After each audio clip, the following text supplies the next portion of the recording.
சித்தர் அகத்தியர் தொடர்கிறது. அகத்தியரும் வேதங்களின் தென்னிந்திய படையெடுப்பும் வேத பண்பாடு தென்னிந்தியாவில் குடியேறிய முறையையும் அதன் விளைவுகளையும் பற்றி சில செய்திகளை இங்கே அறிந்து கொள்வது நல்லது.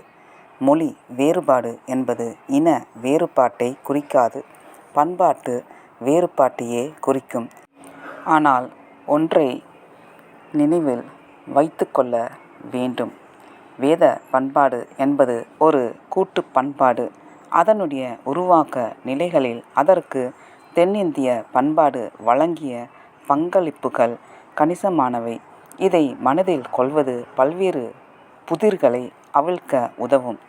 இந்தியாவில் மொழிகளில் வட இந்தியா மொழிகளும் மராட்டியும் ஐயத்திற்கு இடமின்றி சமஸ்கிருதத்தின் அல்லது அதற்கு நெருங்கிய மொழியின் கிளை மொழிகளே ஆகும். இந்த மொழிகள் எல்லாம் சமஸ்கிருதத்தை தாய்மொழியாக கொள்ளாத பலதரப்பட்ட வகுப்பினரின் பேச்சு வழக்கில் உருவானவை.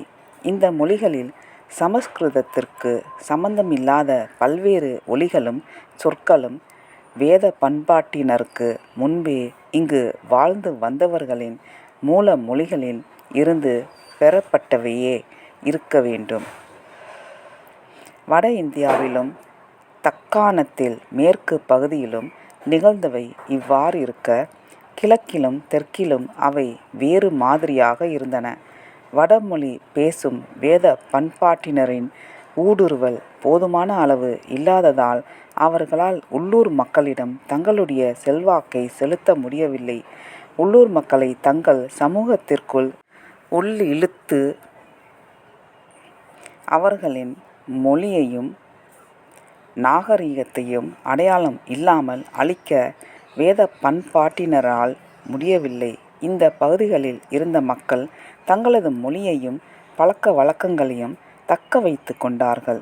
அதே சமயம் வட இந்திய பண்பாட்டின் தொடர்பால் தங்களது மொழிக்கும் பண்பாட்டுக்கும் மெருகேற்றி கொண்டார்கள். வந்தேறிய வேத பண்பாட்டினர் சமஸ்கிருத மொழியை வளப்படுத்தி கொண்டதோடு தென்னகத்து மக்களின் மொழியை கற்றுக்கொண்டு அவர்களது பழக்க வழக்கங்களையும் ஏற்றுக்கொண்டார்கள். வேத பண்பாட்டினரின் தெய்வ வரிசை சற்று நிகழ்ந்து கொடுத்து சில தென்னிந்திய கடவுளரை தன்னுள் ஏற்றுக்கொண்டது. ஒரு புதிய சமூக ஒழுங்கு தோன்றியது. இந்த நிகழ்வுகளின் தெளிவான முழு விவரம் கிடைக்காமலேயே போகலாம். முற்கால தமிழ் இலக்கியத்தை நாம் கற்கும்போது அது எவ்வளவு நெகிழ்வுத்தன்மை உடையதாகவும் புதியனவற்றை வரவேற்கவும் தழுவவுமான போக்குடையதாகவும் இருந்திருக்கிறது என்பது நமக்கு புலப்படுகிறது. மாற்றங்கள் எந்த பதற்றமும் இன்றி அமைதியாகவும் முறையாகவும் நிகழ்ந்தன. மற்றொரு புறம் இராமாயணத்தில் வேத பண்பாட்டு முனிவர்கள் நடத்திய வேள்விகளில் அரக்கர்கள் ஏற்படுத்திய குழப்பங்களும் ஒழுங்கீனங்களும் அழுத்த திருத்தமாக சொல்லப்படுகின்றன. பிராமணர்களை காப்பாற்ற இராமனுடைய தலையீடு வேண்டியிருந்தது.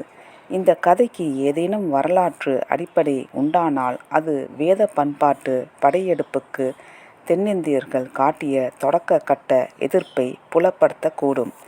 அகத்தியரும் தமிழ் மொழியும். தமிழ் மொழி மற்றும் இலக்கணத்தின் தந்தை அகத்தியர் என்று மரபு கூறுகிறது. அவரே பாண்டிய மன்னர்களின் குலகுரு என்றும் சொல்லப்படுகிறது. பாண்டிய மன்னர்கள் சிவன் பார்வதியின் கால்வழியினர். சிவனும் பார்வதியுமே அந்த பரம்பரையின் முதல் அரசனும் அரசியும் ஆவர். பழந்தமிழகத்தின் தலைநகரம் என்று சொல்லத்தக்க தென் மதுரை நகரில் பாண்டிய அரசை குலசேகர பாண்டியன் தோற்றுவித்தான். அகத்தியர் எழுதிய தமிழ் இலக்கண நூல் 12,000 பாடல்கள் அல்லது சூத்திரங்கள் கொண்டது என்று சொல்லப்படுகிறது. இன்று அந்நூல் அழிந்துவிட்டது. நமக்கு கிடைப்பதெல்லாம் தொல்காப்பியரால் மேற்கோள் காட்டப்படும் 1-2 சூத்திரங்களே ஆகும். அகத்தியர் தமிழகத்தில் எப்போது கால் பதித்தார் என்பது தெரியவில்லை. அகத்தியரை ஆதரித்த குலசேகர பாண்டியனின் காலம் உறுதிப்படுத்தப்பட்டால் அகத்தியரின் காலமும் உறுதிப்படும். காலம் பற்றி கொடுக்கப்படும் கணக்கீடுகளின் வேறுபாடுகள் இருக்கின்றன. குலசேகர பாண்டியன் அவையை விட்டு விலகிய அகத்தியர் பின்னர் தவ வாழ்வு வாழ பொதிகை மலைக்குச் சென்றார். அவர் அங்கே யார் கண்ணுக்கும் புலப்படாமல் இன்னும் வாழ்ந்து வருவதாக சொல்லப்படுகிறது.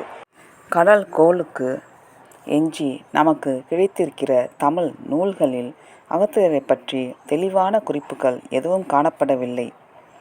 சங்கத்தொகை நூல்களில் 1-2 இடங்களில் மறைமுகமாக குறிப்புகள் காணப்படுகின்றன. ஆனால் அதற்காக அகத்தியர் அந்நாளில் அறியப்படாதவராக இருந்தார் என்று பொருள் கொள்ள வேண்டியதில்லை.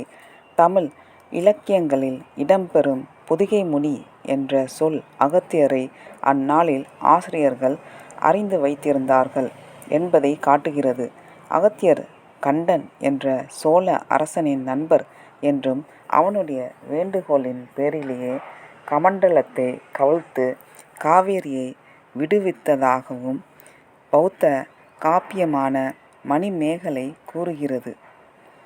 லங்கேசுவரனான இராவணன் பொதிகை மலைக்கு வந்து அங்கே வாழ்பவர்களை துன்புறுத்தியதாகவும் அகத்தியர்தான் அவனை இலங்கை தீவுக்கு விரட்டியதாகவும் உரையாசிரியரான நச்சினார் கிண்ணியர் கூறுகிறார். 4400 ஆண்டுகாலம் நீடித்த முதற் சங்கத்துக்கும் 3700 ஆண்டுகாலம் நீடித்த இரண்டாம் சங்கத்துக்கும் தலைமை புலவராக இருந்தவர் அகத்தியர் என்று இறையனார் அகப்பொருளுரை தெரிவிக்கிறது. முதற் சங்கத்தின் இலக்கண நூலாக அகத்தியர் இயற்றிய அகத்தியம் இருந்தது. இரண்டாம் சங்கத்தில் அகத்தியமும் தொல்காப்பியமும் வேறு சில நூல்களும் இலக்கணங்களாக இருந்தன என்று சொல்லப்படுகிறது. அகத்தியம் என்றொரு இலக்கண நூல் இருந்ததா? இருந்ததென்றால் அதற்கும் தொல்காப்பியத்துக்கும் என்ன தொடர்பு என்னும் கேள்விகள் எல்லாம் தமிழ்நாட்டில் எல்லா பேரறிஞர்களாலும் விரிவாக விவாதிக்கப்பட்டிருக்கின்றன. அகத்தியத்தை பின்பற்றி எழுதாமல் வேறு சில இலக்கண நூல்களை பின்பற்றியே தொல்காப்பியர் தனது தொல்காப்பியத்தை எழுதினார் என்று தனது காலத்தில் சில அறிஞர்கள் கருதியதாக உரையாசிரியரான பேராசிரியர் கிபி 1250 முதல் 1300 சொல்கிறார். அந்த அறிஞர்களின் அந்த கருத்தை இறையனார் அகப்பொருளுரையை ஆதாரமாக கொண்டு பேராசிரியர் மறுதலிக்கிறார். தமிழ் மொழியையும் இலக்கணத்தையும் வடிவமைத்தவர் அகத்தியரே என்றும் அவரது 12 சீடர்களில் மிகவும் போற்றுதலுக்குரியவர் தொல்காப்பியர் என்றும் அகத்தியம்தான் முதல் இலக்கண நூல் என்றும் அதை ஒட்டியே தொல்காப்பியர் தனது நூலை எழுதினார் என்றும் தமிழ்நாட்டில் கடல் கோள் ஏற்படுவதற்கு முன்னமேயே அகத்தியர் தனது நூலை எழுதியிருக்க வேண்டும் என்றும் அவர் நிறுவுகிறார். தொல்காப்பியத்துக்கும் அகத்தியத்துக்கும் சம்பந்தமில்லை என்று வாதாடிய எதிர்க்கட்சியும் தனது நிலையை விட்டு கொடுப்பதாக இல்லை. தொல்காப்பியர் அகத்தியரின் மாணவர் என்பதை அவர்களாலும் மறுக்க முடியவில்லை. ஆகையால் அவர்கள் தனது மாணவர் மீது அகத்தியர் பொறாமை கொண்டார் எனவும் அதன் விளைவாக இருவருக்கும் சண்டை ஏற்பட்டதாகவும் கதை கட்டி விட்டார்கள். அந்த கதையை நச்சினார்க்கினியர் விவரிக்கிறார். தமிழ்நாட்டுக்கு வந்த பிறகு அகத்தியர் தனது மனைவி லோபமுத்திரையை அழைத்து வருவதற்காக தனது மாணவரான தொல்காப்பியரை அனுப்பினார். அவர்கள் இருவரும் வரும்போது ஒருவருக்கொருவர் போதுமான இடைவெளி விட்டு நடந்து வர வேண்டும் என்று கட்டளையிட்டார். ஆனால் அவர்கள் இருவரும் வரும் வழியில் வைகை ஆறு குறுக்கிட்டது. ஆற்றில் குருவின் மனைவி மூழ்கிவிடக் கூடாதே என்று அஞ்சிய தொல்காப்பியர் ஒரு மூங்கில் கம்பின் ஒரு முனியை லோபமுத்திரையின் கையில் கொடுத்து மறுமுனியை தான் பிடித்து கொண்டு பத்திரமாக ஆற்றை கடக்க வைத்தார். தன்னுடைய கட்டளையை மீறியதற்காக அகத்தியர் தொல்காப்பியரையும் லோபமுத்திரையையும் என்றென்றும் சொர்க்கலோகம் புக முடியாதபடி சபித்தார். சினங்கொண்ட தொல்காப்பியர் அதே சாபத்தை தனது குருவுக்கும் திருப்பித் தந்தார். இந்த அகத்திய தொல்காப்பிய சிக்கல் நீண்ட காலமாக இருந்து வருகிறது என்றும் நம்முடைய காலத்திலும் கூட இதற்கு ஒரு முடிவு ஏற்படவில்லை என்றும் திரு கே. ஏ. நீலகண்ட சாஸ்திரி தெரிவிக்கிறார். சென்னை அரசினர் கீழ்த்திசை சுவடி நூலகம், சரஸ்வதி மகால் நூலகம், பழனி கோவில், பாளையங்கோட்டை சித்த மருத்துவ கல்லூரி ஆகிய இடங்களில் ஆயிரக்கணக்கில் சேகரிக்கப்பட்டு கிடக்கிற பனை ஓலைச்சுவடிகளை ஆராய்ந்து இது தொடர்பான செய்திகளை வெளிக்கொணர வேண்டியிருக்கிறது. அகத்தியரின் தமிழ் தந்தை பட்டம் இழுபறிக்கு உள்ளானதும் தொல்காப்பியத்துக்கு மூலம் அகத்தியம் என்பதில் ஏற்பட்ட சிக்கலும் சமஸ்கிருத ஆதிக்கத்துக்கான குறியீடுகள் ஆகும்.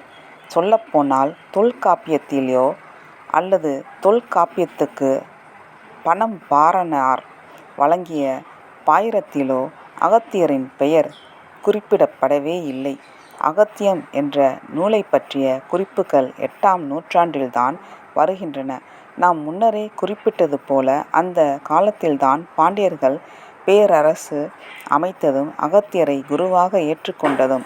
அதற்கு பிந்தைய காலகட்டங்களில் அகத்தியர் தொல்காப்பியர் இருவரிடையேயான உறவை குறித்த கதைகள் கிளம்பியிருக்கலாம்.